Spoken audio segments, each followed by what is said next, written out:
হৈছে গুৱাহাটী মহানগৰীৰ guest house hotel আৰু স্পাত এই ধৰণৰ ছেক্স ৰেকেট চলি থকাৰ তথ্য ফাদিল হৈছিল আৰু NKTVত সেই বাতৰি সম্প্ৰচাৰ হৈছিল। তাৰ পাছতে বিভিন্ন স্থানত অভিযান চলিছিল। জয়ানগৰ বাপ্তিষ্ট ইন নামৰ এটা গেষ্ট হাউচত ৰমৰমীয়া যৌনতাৰ বেহা চলি থকাৰ তথ্য ফাদিল হৈছিল। কল ৰেকৰ্ডিং ভাইৰেল হৈছিল।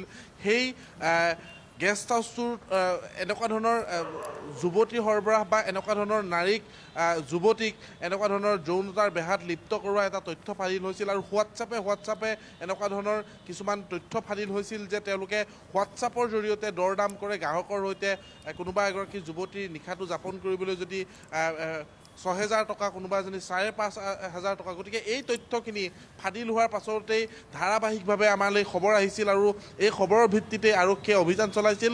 শেহতীয়াকৈ দেখিবলৈ পোৱা গৈছিল গুৱাহাটী মহানগৰীৰ গণেশগুৰিৰ এখন স্পাত এই অভিযান চলিছিল। দিছপুৰ আৰক্ষী মহিলা আৰক্ষীৰ এটা দলে অভিযান চলাইছিল আৰু অভিযান চলাই কেইবাগৰাকীও যুৱতী উদ্ধাৰ কৰিছিল।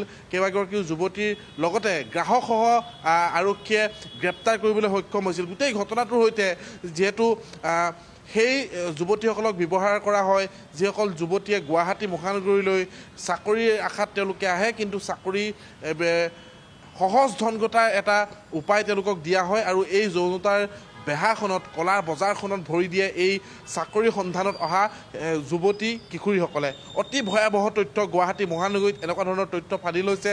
হোটেল, গেষ্ট হাউচ, হোমষ্টে, এনেকুৱা ধৰণৰ স্পাত এতিয়াও ৰমৰমীয়া যে বেহা চলি আছে এই কথাখিনি স্পষ্ট হৈছে আৰু আমাৰ হাতত এনেকুৱা ধৰণৰ তথ্য আছে যে গুৱাহাটী মহানগৰীৰ বিভিন্ন স্থানত সেই ছেক্স ৰেকেট চলি আছে আৰু শেহতীয়া যিটো খবৰ ইতিমধ্যে পোহৰলৈ আহিছে, কটাবাৰীৰ এখন ড্ৰিম চিটি নামৰ হোটেলত এই গোটেই ছেক্স ৰেকেটৰ কাৰবাৰটো চলি আছে। এগৰাকী মহিলা আৰু সেই মহিলাগৰাকীৰ সৈতে গ্ৰাহকৰ কথা পতা এটা অডিঅ' ক্লিপ ইতিমধ্যে ভাইৰেল হৈছে আৰু সেই অডিঅ' ক্লিপটোত স্পষ্ট হৈছে যে ক'ৰবাত যদি ২০,০০০ টকালৈকে সেই যুৱতীবোৰক দিয়ে আৰু ২,০০০ টকা ইয়াৰ দালালে কমিশ্যন লয়। এনেকুৱা ধৰণৰ এটা তথ্য ফাদিল হৈছে। ইয়াত সৰবৰাহকাৰী থাকে যি দালালে এই কণ যুৱতীসকলক কিশোৰীসকলক এনে এটা যৌনতাৰ বেহাত লিপ্ত কৰোৱাই তেওঁলোকে চাকৰি প্ৰলোভন দিয়া নাই। এটা পক্ষ থাকে দালাল আৰু সেই দালাল পক্ষটোৱে কি কৰে, এই গোটেই গ্ৰাহক আনি দিয়া সেই হোটেলবোৰলৈ লৈ যোৱা, ক'ত যৌনতাৰ এই বেহা চলাব এইবোৰ ঠিক ঠাক কৰে বা এইবোৰৰ গোটেই যোগাৰ কৰে এই দালাল চক্ৰটোৱে। গতিকে আৰক্ষীয়ে ইতিমধ্যে অভিযান চলাই বিভিন্ন স্থানৰ পৰা গ্ৰেপ্তাৰ কৰিছে।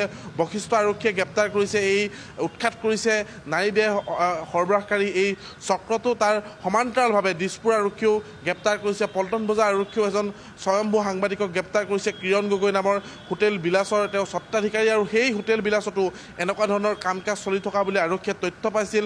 হোৱাটছআপ যোগে দৰদাম হৈছিল গ্ৰাহকৰ সৈতে, বেংক ট্ৰেঞ্জেকশ্যন তেওঁলোকে ধনৰ লেনদেন পাইছে আৰু সেইসমূহৰ ভিত্তিতে গ্ৰেপ্তাৰ কৰিছে। আৰু শেহতীয়াকৈ যিটো কটাবাৰীৰ এই তথ্য পোহৰলৈ আহিছে, তেওঁ ৰেডিচন ব্লুৰ নামো লৈছে।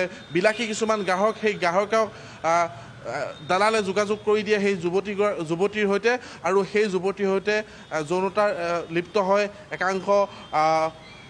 একাংশ ব্যক্তি আৰু সেই ব্যক্তিসকলৰ পৰা এটা কমিশ্যন লয় ইয়াৰ দালালে। গোটেই ঘটনাটো ক'বলৈ গ'লে যে প্ৰশাসনে এই বিষয়টোত চাবলৈ গ'লে প্ৰশাসনে কিন্তু ভূমিকা ল'ব লাগে, কাৰণ দেখিবলৈ পোৱা গৈছিল এটা বিভাগ থাকে।